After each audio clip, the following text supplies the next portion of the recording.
Olá, meus amigos, minhas amigas, eu sou o professor Lac e eu estou aqui para fazer um convite muito especial. Primeiro, você assistir o restante dessa videoaula no nosso site da Lacon Cursos. Aqui no YouTube são aulas demonstrativas para você ter aí o conhecimento, né, para você ter aí uma projeção das nossas aulas em relação aí ao concurso da GCM, Guarda Civil Municipal de Caldas Novas. Nós temos um curso, cara, fantástico, focado nesse edital, um curso que eu tenho certeza que vai te ajudar. Só você clicar aqui embaixo, o menor custo-benefício do mercado, apenas R$ 199,90, investimento único, a melhor proposta pedagógica para você estudar de verdade com quem conhece, com quem aprova, quem vive o dia de concursantes, concurseiros no Brasil do dia a dia. Tá? Pode confiar aqui na Lacon Cursos que você terá um excelente resultado. Bacana, meus amigos? Espero vocês. Valeu, tchau! Voltando aqui, e aí? Marcou a tua opção? Então vamos voltar aqui, ó. Eu já adiantei que não era aposto, né? Sabe qual é a resposta? Predicativo do sujeito. Caramba, Sidney, como assim predicativo do sujeito? Vamos lá, turma. Quando eu tenho um adjetivo, o adjetivo ele só pode ter duas funções sintáticas. Ou ele é um adjunto adnominal, ou ele é um predicativo. Pode ser do sujeito ou do objeto. Mas é isso, ele só tem duas funções sintáticas. Muitos aqui marcariam aposto, como eu disse a vocês, porque aprenderam que o aposto vem sempre entre vírgulas, assim como o vocativo. E verdade tem que ser dita. O único termo na língua portuguesa que sempre vem entre vírgulas é o vocativo. Até porque ele é um chamamento. Ele é isolado de fato. Quando você pega os termos da oração para estudar, você vê que tem os termos integrantes, os termos... Aliás, você tem os termos essenciais, os termos integrantes e os termos acessórios, e o vocativo nem faz parte dos termos da oração. Ele vem por fora como se fosse uma observação. E por quê? Porque, na verdade, ele nem faz parte do plano sintático. Ele faz parte do plano da oralidade, do plano discursivo, e aí, como não tinha muita coisa para fazer com ele, a gente deixou ali como uma função sintática. Mas ele é o único termo que vem isolado. Detalhe, você nem precisa estudar para concurso para saber isso. Você possui uma gramática internalizada que entende que o vocativo deve ser isolado. Troca ideia com uma pessoa da tua família ou com algum amigo teu que tem estudado pouco, né? Pouca escolaridade, estudou no máximo até a 4ª série. Troca uma ideia com ele. Você vai ver que no WhatsApp ele vai mandar o teu nome, ó, Sidney, e aí manda a mensagem. Só na segunda mensagem ele escreve o que quer dizer, porque ele percebe que aquele vocábulo ali tem que ser isolado. Você faz diferente. Você coloca Sidney, vírgula, e já coloca o texto. Por quê? Porque você atende às normas gramaticais, mas ele tem uma norma internalizada, porque ele é falante comum da língua também e ele percebe que tem esse isolamento. Agora, o aposto vem entre vírgulas? Quando é aposto explicativo, vem. Mas eu tenho outros tipos de aposto. Eu tenho o resumitivo, eu tenho o distributivo, eu tenho o nominativo e eles não vêm entre vírgulas. Aí você vai falar assim, ué, mas aí está entre vírgulas e para mim tem uma ideia de explicação. Só que aí agora a gente vai começar a perceber a importância da identificação morfológica, a importância da identificação da classe gramatical. O aposto é função sintática própria do substantivo. E atento ali não é um substantivo, atento ali é um adjetivo. Alguns pensariam, por exemplo, que aqui é uma adjunta adverbial de modo. Ah, foi o modo como ele acertou a questão, então adjunta adverbial de modo. Só que não é uma adjunta adverbial de modo porque não é um advérbio. Como é um adjetivo, só tem duas funções sintáticas. Vamos ver isso daqui, ó. Então, deixa eu apagar aqui. Você já sabe que aqui vai ser o quê? Vai ser um predicativo do sujeito. Mas vamos entender a dinâmica primeiro, tá? Então, vamos lá. Vou colocar aqui embaixo para ficar melhor. Quando eu tenho um adjetivo, ele tem apenas duas funções sintáticas. Ou é um adjunto adnominal, ou ele é um predicativo. Aí, quando você pega a gramática para estudar, às vezes ela é complexa. E é para isso que serve o professor. Quando você pega uma gramática para estudar, a gramática realmente pede para você olhar a característica desse adjetivo. Só que ela diz assim, ó, se for uma característica permanente, vai ser um adjunto adnominal. Se for uma característica não permanente, vai ser um predicativo.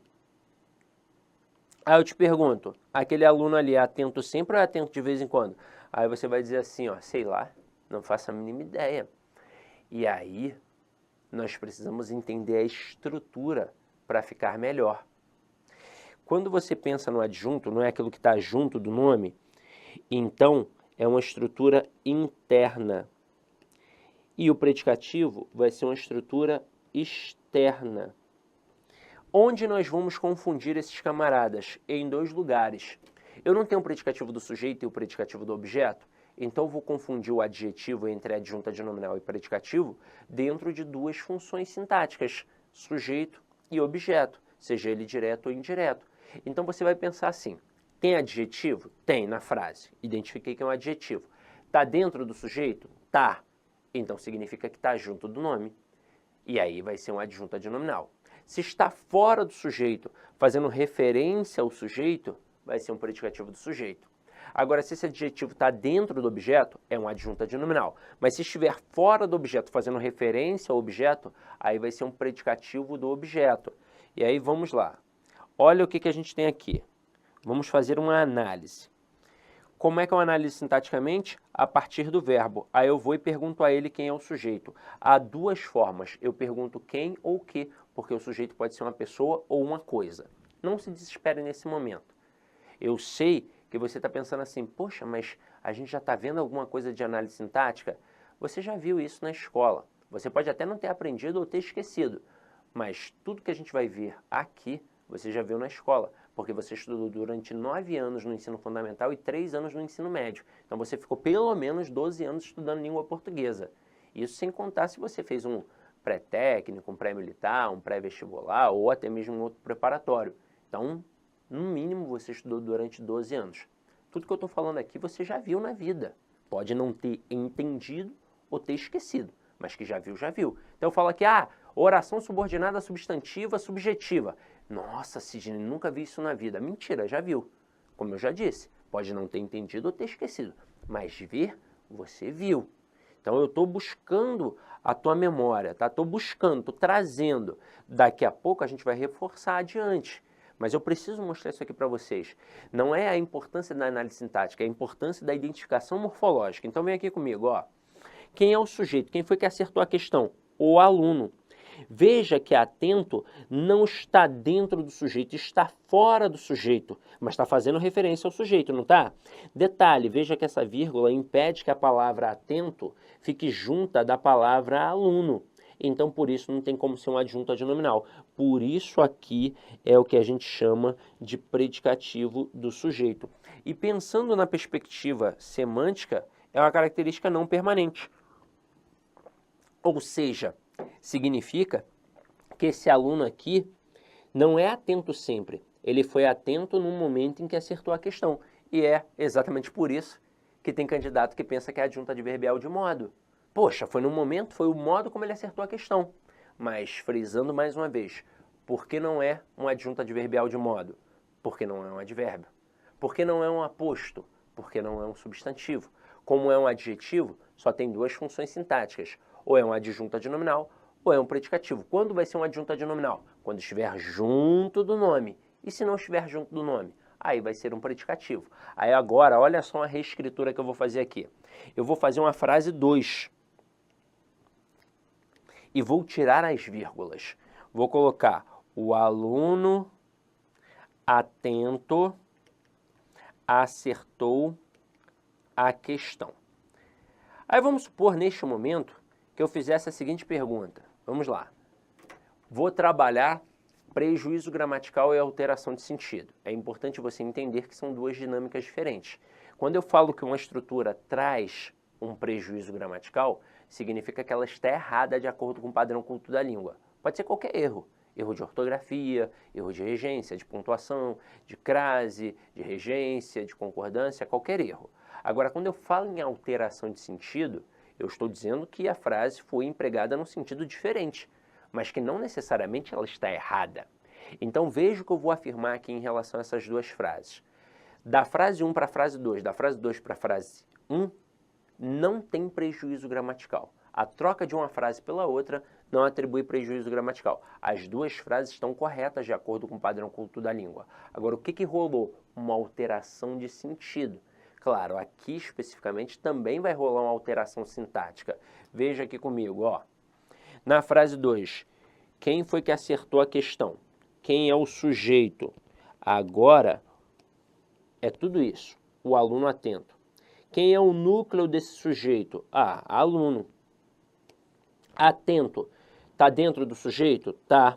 Tá junto do nome? Tá. Então é o que a gente chama de adjunto adnominal. Então, ó, o núcleo do sujeito sempre é substantivo, tá vendo aí, ó? Agora, atento aqui, como está dentro do sujeito e junto do nome é adjunto adnominal. E o que isso significa? Que agora é uma característica permanente.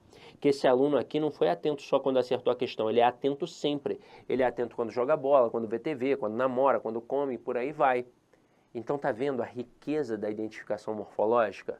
A gente já sabe que o adjetivo só pode ter duas funções sintáticas, ou é adjunto adnominal, ou é predicativo. Agora, voltando aqui, ó. Voltando, já identificamos 3. Eu quero ir para uma próxima agora. Diz para mim qual é a classe gramatical que flexiona em gênero e número.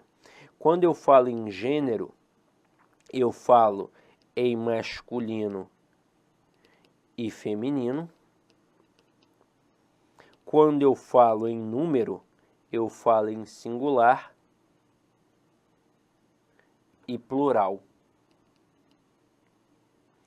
Aí você aí já chutou corretamente, provavelmente você já falou artigo. E agora chegamos a um outro camaradinha mega importante. E por que mega importante? Porque ele é negligenciado até em algumas gramáticas para concursos públicos.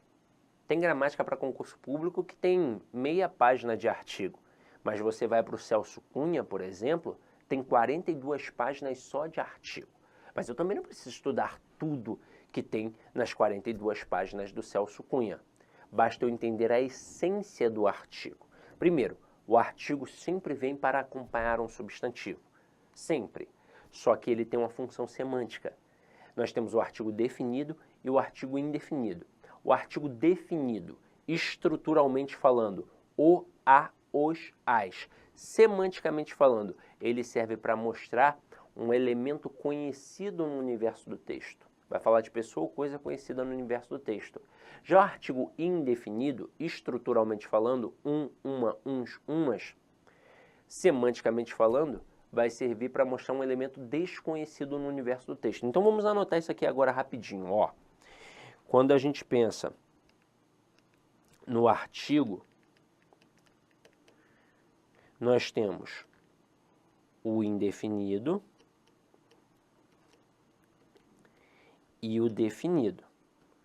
Como a gente já viu, estruturalmente falando, indefinido, um, uma, uns, umas. Semanticamente falando, serve para mostrar um elemento desconhecido.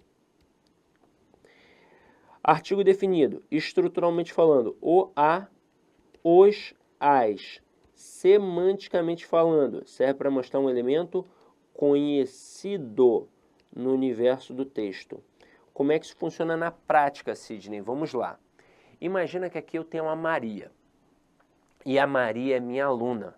Só que a Maria vai entrar agora pela primeira vez no universo do texto. Se ela vai entrar pela primeira vez, ela é conhecida ou desconhecida? Obviamente ela é desconhecida. Então eu vou dizer assim, ó, eu tenho uma aluna que está de blusa branca. Primeira vez, utilizei um artigo indefinido. Agora ela vai entrar pela segunda vez. Se vai entrar pela segunda vez, ela já se tornou o quê? Conhecida. Então eu vou dizer assim, ó, a aluna que está de blusa branca também está de saia preta.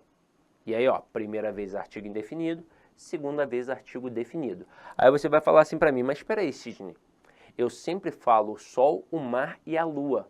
E você há de concordar comigo que são elementos conhecidos universalmente. Não há motivo para indefini-los. Aí você vai pensar assim, então eu sempre vou começar uma frase com artigo indefinido? Não, não, não. Sempre não. Vai depender, na verdade, da intencionalidade discursiva.